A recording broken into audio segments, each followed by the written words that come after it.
All right, welcome back, readers. I am going to read Because of Winn-Dixie. We are in chapter 5, and I think I'm going to read chapter 5 and 6 today. I'm just going to see how much time it's going to take. Okay, so we've been working on character traits. You're going to do it again.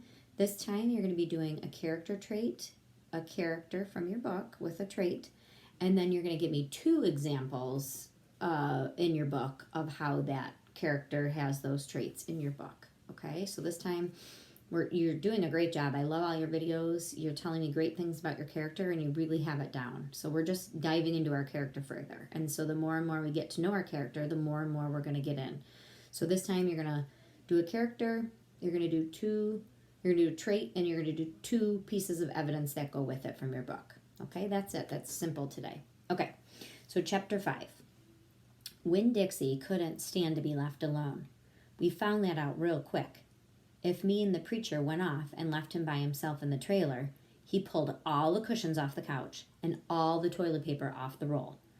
So we started tying him up outside with the rope when we left. That didn't work either.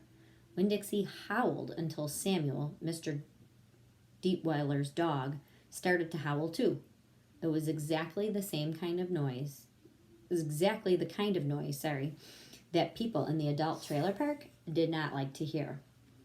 He just didn't want to be left alone, I told the preacher. That's all. Let's take him with us. I can understand the way Winn-Dixie felt. Getting left behind probably made his heart feel empty. After a while, the preacher gave in, and everywhere we went, we took Winn-Dixie too. Even to church. The Open Arms Baptist Church of Naomi isn't a regular-looking church. The building used to be a Pick It Quick store. When you walk in the front door, the first thing you see is Pick It Quick motto. It's written on the floor in little red tiles. It makes great big letters that say, pick, pick, pick, quick, quick, quick. The preacher tried to paint over those tiles, but the letters wouldn't stay covered up, and so the preacher had just given up and let them be. The other thing about the Open Arms that's different than the other churches are that there aren't any pews. People have to bring their own fold-up chairs and lawn chairs, and so sometimes it looks more like the congregation is watching a parade or sitting at a barbecue instead of being at church. It's kind of a strange church, and I thought Winn-Dixie would fit right in. But the first time we brought Winn-Dixie to the Open Arms, the preacher tied him up outside the front door. Why did we bring him all this way over here just to tie him up? I asked the preacher. Because dogs don't belong in church, Opal, the preacher said. That's why. He tied Winn-Dixie up to the tree and said how there was lots of shade for him and that it ought to work out real good. Well, it didn't. The service started and there was some singing and some sharing and some praying, and then the preacher started preaching.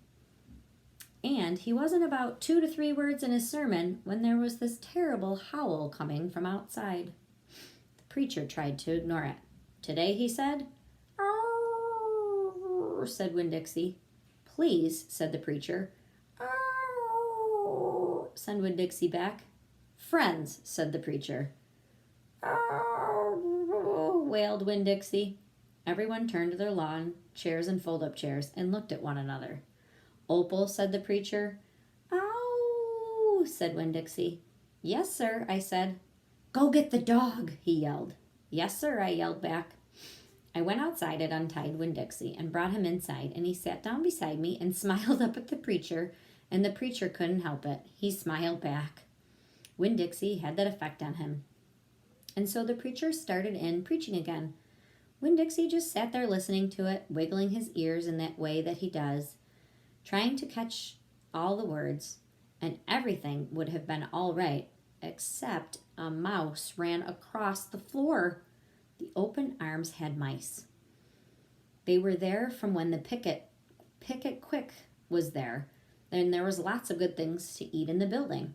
And when the Pick It Quick became Open Arms Baptist Church of Naomi, the mice stayed around to eat the leftover crumbs from the potluck suppers. The preacher kept on saying that he was going to have to do something about them, but he never did. Because the truth is, he couldn't stand the thought of hurting anything, even a mouse. Well, Winn-Dixie saw that mouse and he got up and went right after him. 1 minute everything was quiet and serious and the preacher was going on and on and on.